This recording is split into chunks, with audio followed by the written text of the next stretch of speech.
please subscribe and don't forget to press the bell icon to get notified whenever we upload a new video. Uttar Pradesh के बदायूं में सरेआम कुछ लोग एक लड़के को कान पकड़कर उठक बैठक लगवाने लगे।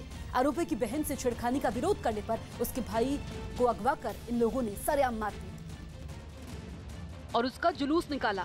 इस बीच करीब दर्जन भर लोग लड़की के भाई को पूरे इलाके में घुमाते रहे और उसे जगह जगह रोककर अपमानित करते रहे। इन दर्जन भर लोगों की अगुवाई पीली टी शर्ट पहने एक लड़का कर रहा था, जो बार बार लड़की के भाई को अपने और अपने साथियों के पैर छूने के लिए धमकाता नजर आया।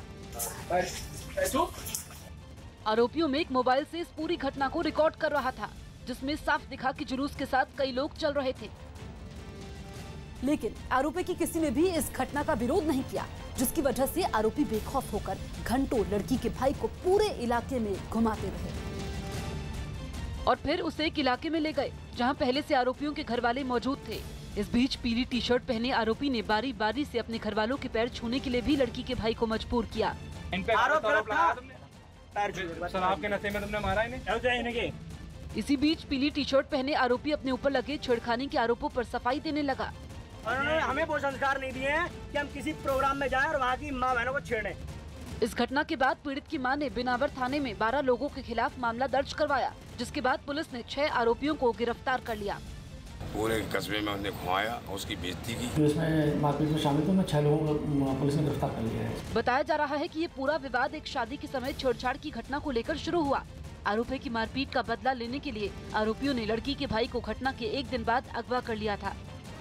कर्नाटक के बेंगलुरु में समृद्ध भारत नाम के एक संगठन के कार्यक्रम में कांग्रेस अध्यक्ष राहुल गांधी ने आगामी विधानसभा चुनाव में जीत का दावा किया। लोगों को संबोधित करते हुए राहुल गांधी ने बीजेपी पर भ्रष्ट लोगों को टिकट देने का आरोप लगा दिया और कर्नाटक में दोबारा कांग्रेस के सत्ता में आने का संकल्प दोहराया। I am pretty confident that we are going to win here. We are getting quite a positive feeling from the people of Karnataka. इस मौके पर राहुल गांधी ने बीजेपी पर चुनाव प्रचार के बहाने कर्नाटक का माहौल बिगाड़ने का आरोप लगाया, तो वहीं बीजेपी भी कांग्रेस पर हमलावर हो गई। कांग्रेस जा रही है, बीजेपी आ रही है, गरीब कांग्रेस से टूट गया है, गरीब बीजेपी से जुड़ गया है। हालांकि राहुल गांधी ने यह भरोसा जताया आधार पर कर्नाटक की जनता उनके हक में फैसला सुनाएगी। बिहार के सबसे बड़े सरकारी अस्पताल पीएमसीएच में आई एक महिला अपना आंचल फैलाकर लोगों से पैसे मांगने लगी। इस महिला का आरोप है कि उसके पति की मौत के बाद शव को ले जाने के लिए अस्पताल से एम्बुलेंस नहीं मिली, जिसकी वजह से उसे लोगों के आगे हाथ फैलाना पड़ा। बताया जा रहा है कि सुशीला नाम की महिला अपने दिव्यांग पति को डायबिटीज के इलाज के लिए पीएमसीएच लाई थी, जहां इलाज के समय उसके पति की मौत हो गई, जिसके बाद महिला ने अपने पति के शव को घर ले जाने के लिए अस्पताल के स्टाफ से एम्बुलेंस की मदद मांगी, लेकिन आरोप है कि अस्पताल ने महिला की मदद नहीं की। पीएमसीएच हेल्प नहीं किया आपको? नहीं।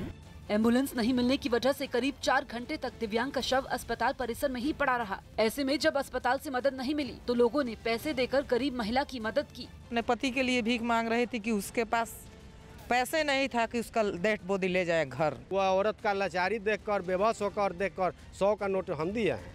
पैसा इकट्ठा होने के बाद एक प्राइवेट एम्बुलेंस से महिला को उसके दिव्यांग पति के शव के साथ घर भेजा गया।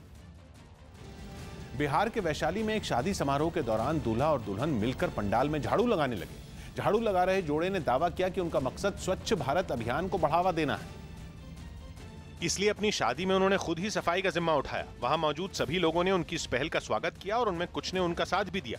दुल्हन को सिर्फ साथ दर्ज के नहीं बैठना चाहिए, बल्कि सफाई में भी अपना योगदान देना। शादी समारोह में आए लोगों ने उम्मीद जताई कि इस तरह की अनोखी पहल से स्वच्छ भारत अभियान को बढ़ावा मिलेगा। नरेंद्र मोदी जो स्वच्छता अभियान जो चाह रहे हैं, वो मेरे आज पंचायत में जो बहू आई वो फर्स्ट दिन ही स्वच्छता अभियान का शुरू कर। गांव के कुछ लोगों ने दावा किया कि स्वच्छता के लिए वो आगे भी इस तरह की पहल करते रहेंगे।